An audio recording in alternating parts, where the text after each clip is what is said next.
यहाँ देखिएगा, एक पूर्ववा तीर्थ, इसके विषय में क्या बताया है। एक पूर्ववा नामक राजा था और वो ब्रह्मा जी की सभा में चला गया।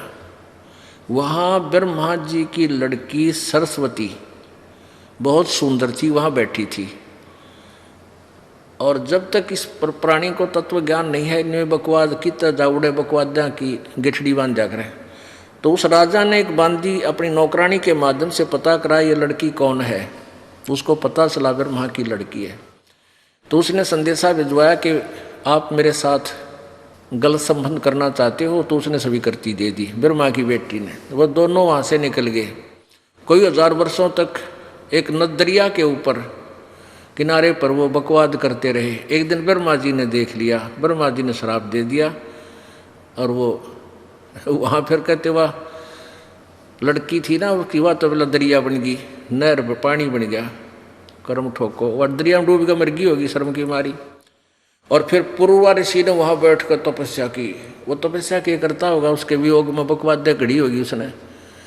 तो कहते वहाँ जाने पर सब दुख दूर हो जाते हैं। उनकी कथा सुनते ही पाप लगे, तुम दुख दूर की बात करते हो इसे पापियों की। अच्छा रहा गजब हो गया। आप थोड़ी सी झलक दिखाता हूँ, देखो। ये है ब्रह्म पुराण। ब्रह्म पुराण केवल हिंदी गीता प्रेस गोरखपुर से प्रकाशित है। ये गीता प्रेस गोरखपुर से प्रकाशित है। ये वही गोविंद भवन कार्यालय कोलकाता का संस्थान। अब इसके 172 पृष्ठ पे संक्षिप्त ब्रह्म पुराण। ब्रह्मा जी कहते हैं, आगे देखो, उससे आगे पुरूरवस नामक तीर्थ है। उसके दर्शन की बात तो यह है कि स्मरण मात्र से पापों का नाश हो जाता है। और थारा गजब हो गया। लेकिन उसका उस तीर्थ को याद कर लें जब भी पाप नाश हो जाते हैं। एक समय राजा पुरूरवा ब्रह्मा जी की सभा में गए। वहाँ देव नदी सरस्वती ब्रह्मा जी के पास बैठी हंस रही थी। वह रूपवती देवी को देखकर राजा ने उर्वशी से पूछा, ब्रह्मा जी के पास यह रूपवती साध्वी स्त्री कौन है? यह तो सबसे सुंदर युवती है और अपने सौंदर्य के प्रकाश से इस सभा को उद्दीत कर रही है। उर्वशी ने कहा, ये कल्याणमयी ब्रह्मा कुमारी देव नदी सरस्वती है।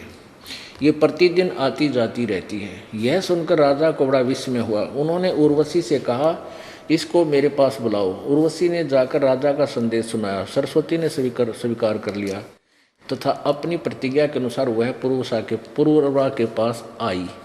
राजा ने सरस्वती नदी के तट पर उसके साथ अनेक वर्षों तक विहार किया, मौज मस्ती की। यह देख मैंने, ब्रह्मा जी कह रहा है, तब सरस्वती को साप दे दिया। मेरे साप के कारण वह मृत्यु लोक में ही लुप्त हो गई और कहीं दिखाई नहीं देती। जहाँ सरस्वती नदी गंगा में मिली है, वहाँ पहुंचकर राजा पुरूरवा ने तपस्या की और महादेव जी की आराधना करके गंगा जी के प्रसाद से संपूर्ण अभीष्ट प्राप्त कर लिया। तब से उस स्थान का नाम पुरूरवा तीर्थ है। सरस्वती संगम और ब्रह्म तीर्थ पड़ गया। वहाँ सिद्धेश्वर नामक प्रसिद्ध महादेव जी रहते हैं। वह तीर्थ समस्त कामनाओं का देने वाला थोड़ा सरस है। बेकूफो देखिए है मूर्ख बना रखे। अभी न पढ़ते आना भी शर्मान लागी। हम पहले इसी नशर पर डर रहे थे, इसे डंगे पर रखे इसमें पुराणों में ऐसे मूर्ख बना गए नकली संत में। अब देखो, तीर्थ वो स्थान है जहाँ किसी ने कोई साधना की। चल किसी ने थोड़ी बहुत साधना कर भी ली तो वो लेकर चला गया अपने पुण्य को वहाँ। अब जैसे किसी ने, कई अच्छे स्थान भी हैं, जैसे राजा जनक ने लिखा है कि कई हजारों यज्ञ करी एक स्थान पर। वहाँ पानी पुणी का अच्छा प्रबंध था, बढ़िया दरिया थी और काफ़ी लोग वहाँ आते थे। राजा के उसमें धर्म यज्ञ की उसने, अच्छी बात है, वो कर गया। तो राजा जनक ने कर लिया, वो तो ले गया अपने पुनों को स्वर्ग में। अब वहाँ उस स्थान पर क्या रह गया? कुछ भी को ना। जैसे किसी ने एक अपने साथ वाले मकान तक एक अमाम दस्ता मांग लिया और उसने क्या किया कि उसमें कुछ अपनी सौगंधित सामग्री कूटी और सामग्री को कूट के उस पोंछ के धो के वो अमाम दस्ता उनका वापस सौंप दिया। अब उस अमाम दस्ते में वो सामग्री सारी निकालने के बाद भी महक रहेगी। वो महक उस कमरे में आ रही है जहाँ वो हमाम दस्ता रखा था। तो उस परिवार वाले उसमें जाते हैं, कहते हैं मैं किस चीज़ की आती है, तो उन्होंने देखा हमाम दस्ते में से आ रही है। और उनको पता था कि कोई पड़ोसी ले गया था, उसने कोई अपनी सुगंधित सामग्री इसमें कुट्टी छेती है। कुछ दिनों हुआ भी ना रही, महक भी खत्म होगी उसकी। अब जैसे उस वास्तविक वस्तु का लाभ उठाने के लिए उस पड़ोसी की तरह सामग्री लाओ और कुटो और फिर पूरा लाभ उठाओ। ये वो तीर्थ तो हमाम दस्ता खाली, वहाँ ऋषि था वो अपने कूट के बना के भक्ति जो चला गया उस हमाम दस्ता में के सूंघण जाएंगे क्या लेंगे। वैसी ही क्रिया आप यहाँ बरवाड़ा कर लो, ये तीर्थ हमारे लिए, ये साधना हम कर रहे हैं, हमारा ये तीर्थ है। अब देखिएगा श्रीमद् देवी भागवत में बिल्कुल क्लियर कर दिया। अब देखिएगा श्रीमद् देवी भागवत गीता प्रेस गोरखपुर से प्रकाशित है। ये वही है, संपादक हनुमान प्रसाद पोदार, चिमनलाल गोस्वामी। अब बार बार यूँ दिखाना पड़ेगा, देखो ना सोचा ये नकली छाप रहे हो अपनी, पेटा ना पर विश्वास ना हो बच्चे गए। गीता प्रेस गोरखपुर प्रकाशित है, गोविंद मुनि कार्यालय कोलकाता स्थान। एक बार ये दास वहाँ नासिक में सत्संग कर रहे थे, नासिक महाराष्ट्र में। वहाँ टेंट ला रखे हम भक्ता ने सत्संग हो रहा है, 2-4 बुढ़े और आगे सत्संग शाम के समय। जब ये दास कहे कि ब्रह्मा विष्णु महेश नासवान है, तो न्योवा खड़े हुए अब ये कौन आ गया। और फिर दास ये दिखा दे, पहले ये दास ऐसे कर रहा था, नो ऊपर से दिखा दूँ था, नो देखो देवी, पहले ऐसे था हमारे पास, ये सिस्टम ऊपर वाला नहीं था, प्रोजेक्टर पाता था कि देखिए ये ऊपर से दिखा के गीता प्रेस गोरखपुर ये नो का नो, और फिर अंदर चला जाता था जहाँ हमने प्रकरण दिखाना है।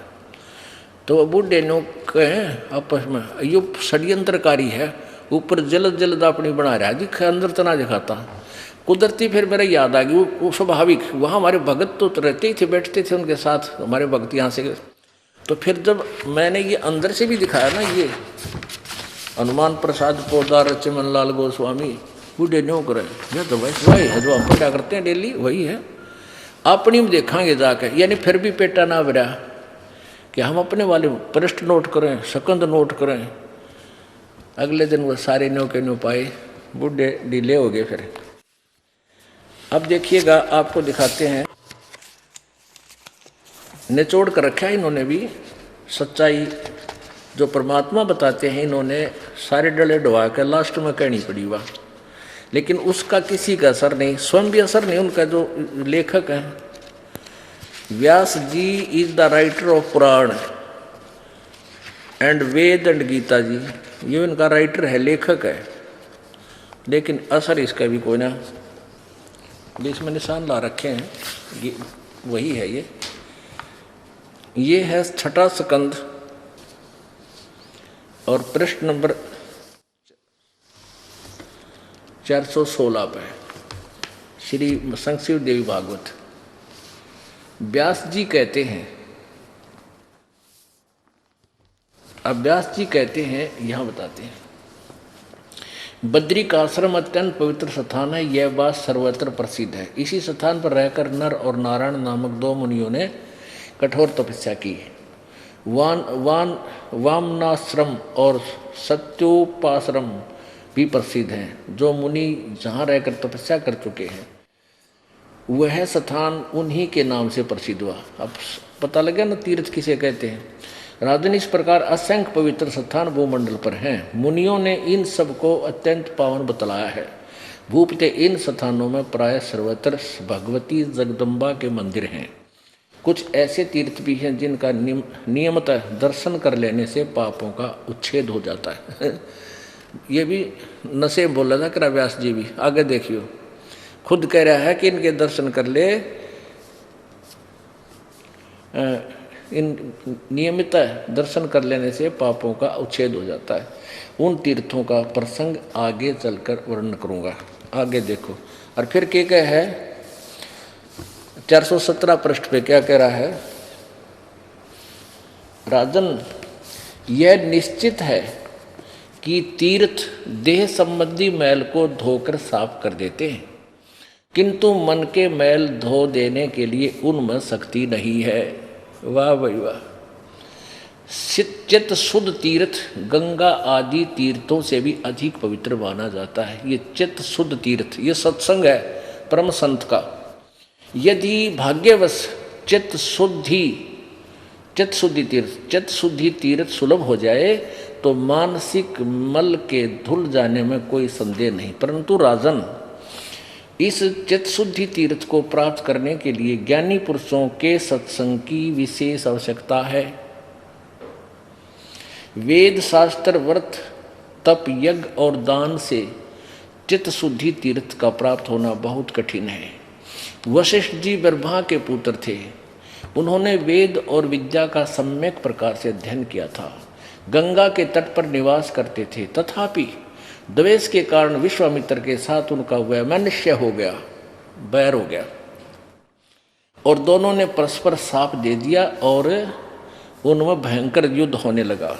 राजन, व्यास जी कहते हैं, व्यास जी बता रहे हैं, राजन इस प्रकार वशिष्ठ और विश्वामित्र का परस्पर युद्ध छिड़ गया था, जिससे उन दोनों को ही महान कष्ट भोगना पड़ा। नरेंद्र, दानव मानव एवं देव योनि से संबंध रखने वाले कौन ऐसा व्यक्ति जगत में है, रखने वाला देव योनि से संबंध रखने वाला ऐसा व्यक्ति कौन जगत में है जो अहंकार पर विजय प्राप्त करके निरंतर सुख से समय व्यतीत करता है। इससे सिद्ध हो रहा है कि श्रेष्ठ पुरुषों के लिए भी चित्त का शुद्ध होना बड़ा कठिन है। अतः सम्यक प्रकार से चित्त को शुद्ध कर लेना ही परम आवश्यक है। अन्यथा तीर्थ, सत्य, दान तथा धर्म के जितने साधन वे सब के सब कोई विशेष प्रयोजन सिद्ध नहीं कर सकते। अब कितना क्लियर हो गया। अब आखिर में व्यास जी ये कहना चाहते हैं कि चित्त शुद्धि तीर्थ यानी परम संतों का सत्संग, परम संत का सत्संग ये मिलना चाहिए जो मन के मैल न धो दे। और ये मिलना बड़ा मुश्किल है, क्योंकि वशिष्ठ मुनि ने वेदों को पढ़ा और फिर विश्वामित्र ने भी वेद पढ़े, दोनों विद्वान, और दोनों का झगड़ा हो गया छोटी सी बात पर। किस बात पर हुआ कि वशिष्ठ मुनि जी विश्वामित्र को कहते थे कि आओ राजऋषि, क्योंकि उन्होंने राज्य त्याग कर साधना प्रारंभ की थी, उनमें अभी अहम था। अब इसी बात पर विश्वामित्र और वशिष्ठ का झगड़ा हो गया।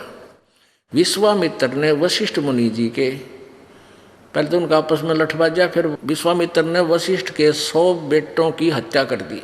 वो अरे मैं ऋषि हो, 100 पुत्र मार दिए वशिष्ठ के। अब वशिष्ठ की पैर भी ना बसाव थी कि वो तगड़ा था, राजा से राजपद से आया था, इसलिए अपना शांत रहना उसने उचित समझा।